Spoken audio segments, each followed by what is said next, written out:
हाँ भैया, तो आप सभी को जय हिंद। और आप सभी लोग, मैंने आप लोगों के लिए प्रीलिम्स के लिए स्ट्रैटेजी वीडियो बनाया था कि 100 डेज मतलब बेस्ट स्टडी प्लान, क्योंकि अभी आपके पास प्री के लिए मैं 2023 के एस्पिरेंट की बात करूं जिनको सीजीएल देना है, उनके लिए 100 दिन बचे। तो उसमें सबसे मतलब कमेंट आ रहे कि सब्जेक्ट वाइज, और मैंने बोला भी था आपसे कि सब्जेक्ट वाइज स्ट्रैटेजी आप सभी को मैं दूंगा।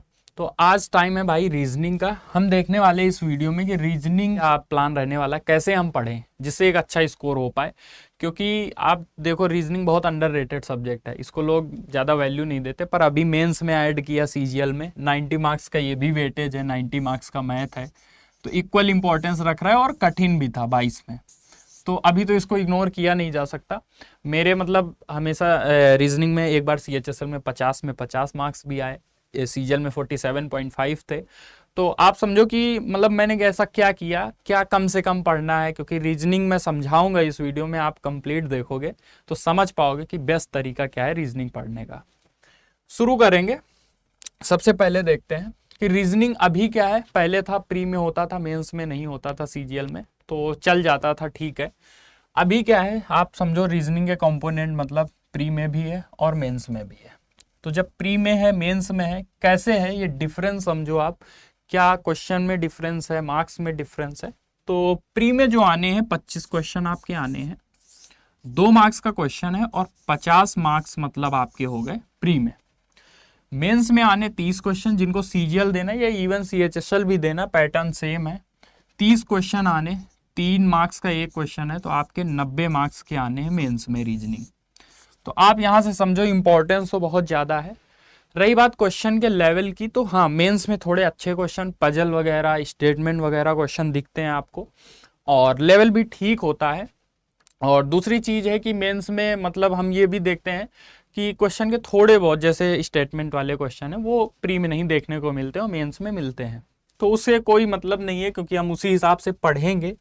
अभी समझने वाली बात क्या है कि जैसे मैं हर चीज के लिए बोलता हूँ, पैटर्न एक ही रहेगा भाई, कोई भी सब्जेक्ट हो। पहले हमारा काम होता है सिलेबस निपटाएं, उसके बाद जो पीवाईक्यू अभी तक आए वो निपटाएं, और रिवीजन प्रैक्टिस का गेम शुरू हो उसके बाद से। अभी क्या है, सिलेबस कैसे किया जाए भाई, क्वेश्चन तो सबसे पहले यही है कि सिलेबस कैसे किया जाए। मैं ज़्यादा समय आपका नहीं लूँगा, आप इस चीज़ को समझो कि सिलेबस करने के बहुत सारे तरीके हैं, आपको देखना है भाई, आपके लेवल पे डिपेंड करता। मैं हमेशा बोलता हूँ कि स्ट्रैटेजी हो, प्लानिंग हो, वो सब आप देखिए कि आपके लिए बेस्ट क्या है। हमारा काम क्या है, आपको सब कुछ बताना, जिससे आप एक डिसीजन अच्छा ले पाओ, ठीक है। तो सिलेबस करने का तरीका क्या क्या है, एक तो फर्स्ट है यूट्यूब से आप कर सकते हो। यूट्यूब में आप टॉपिक डालो, मैं अभी आपको ये भी बताऊंगा कौन से टॉपिक करें कम समय में ज़्यादा आउटपुट आए। मतलब रीजनिंग ऐसा सब्जेक्ट है, कुछ टॉपिक इसके फिक्स हैं जिससे क्वेश्चन आने ही आने, वो मैं आगे डिस्कस करूंगा। तो यूट्यूब पे आप जैसे सीरीज में सर्च करूंगा जिसमें ज़्यादा व्यूज़ हैं, जो आपको टीचर पसंद आता है उससे कर सकते हो।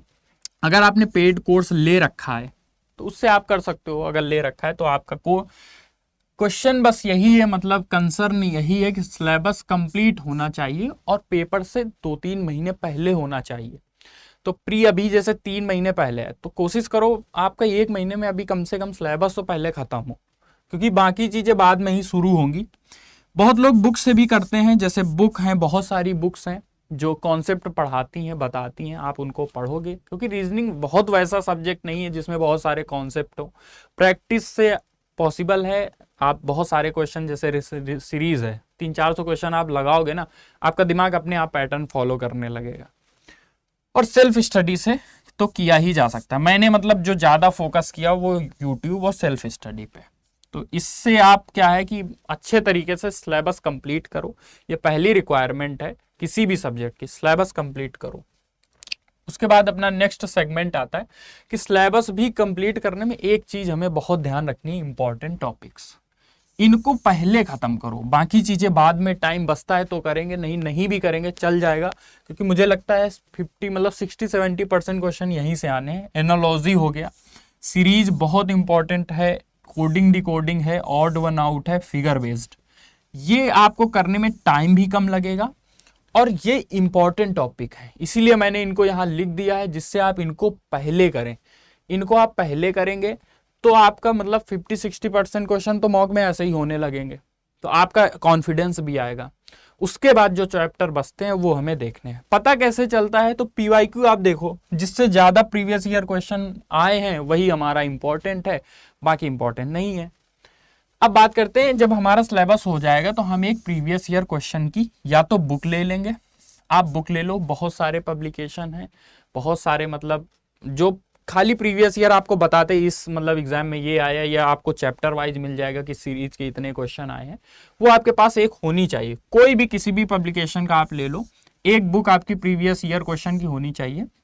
दूसरा पीवाईक्यू करने का तरीका है मॉक, क्योंकि आजकल जो मॉक भी आ रहे हैं, जो भी मॉक प्लेटफॉर्म है, सब जगह जो अभी तक क्वेश्चन आए हैं उनमें आपको मॉक के फॉर्म में जो अभी तक प्रीवियस ईयर क्वेश्चन, जैसे मैं रीजनिंग की बात कर रहा हूं तो रीजनिंग के सारे क्वेश्चन जो अभी तक आए हुए हैं वो सेक्शनल मॉक के फॉर्म में भी आप पीवाईक्यू तैयार कर सकते हो। ठीक है, तो यहां से क्या है, एक बार आपने सिलेबस कर लिया, उसके बाद हमारा पूरा फोकस होता है कि अभी तक लास्ट के कम से कम 2 सालों में तो जितने भी पीवाईक्यू हैं वो हम करें।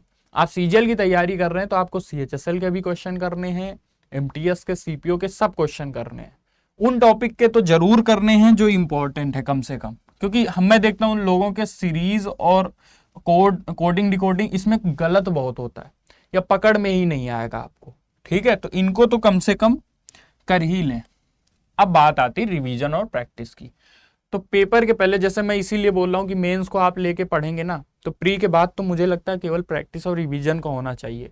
प्री के पहले, आपका जुलाई में प्री है, उसके पहले कोशिश करें कि सब कुछ खत्म कर लें, रिवीजन प्रैक्टिस के लिए बचे। रिवीजन का बेस्ट तरीका, आप जो अभी नोट्स बना रहे हैं, नोट्स आपको बनाना चाहिए, शॉर्ट नोट बनाओ।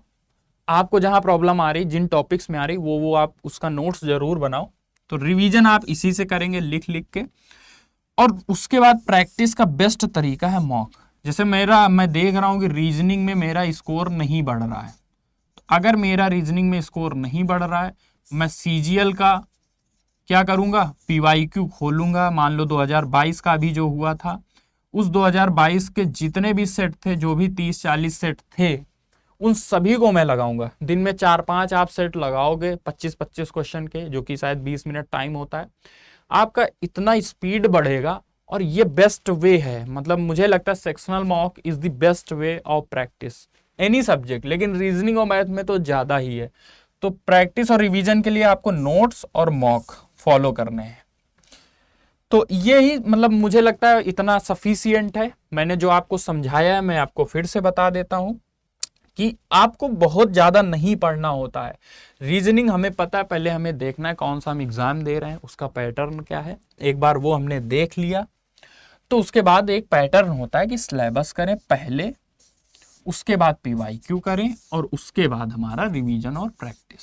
कैसे करें ये भी मैंने आपको समझा दिया। सिलेबस इतने तरीके हैं, आपको जो अच्छा लगता है, जो आपके लिए इकोनॉमिकल है, आप अपना लेवल देखो, उस हिसाब से आप करो।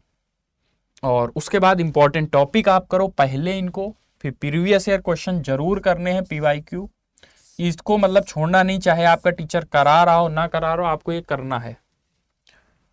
उसके बाद आपको रिवीजन प्रैक्टिस में लग जाना है, क्योंकि ये चीजें सिलेबस चलता रहेगा, इसका कोई मतलब अंत नहीं है। आपको फिर रिवीजन प्रैक्टिस में लग जाना है, और आप डेफिनेटली देखोगे अच्छा स्कोर। क्योंकि मैंने रीजनिंग कभी बहुत ज्यादा नहीं पढ़ा, पर मॉक हाँ जितना होता था उसको बहुत ध्यान से देता था। सेक्शनल मॉक खूब लगाए हैं, और मेरा मेंस में भी अच्छा स्कोर है सीजीएल में, और पूरे में पूरे 50 में भी 50 रहे सीएचएसएल में एक बार। तो आप अगर इस तरीके से पढ़ोगे, ये मेरा तरीका था, तो आपका डेफिनेटली स्कोर इम्प्रूव होगा। मिलते हैं, तब तक खूब पढ़िए, और जल्दी हम शायद जीएस और इंग्लिश के वीडियोस के साथ मिलेंगे आपसे।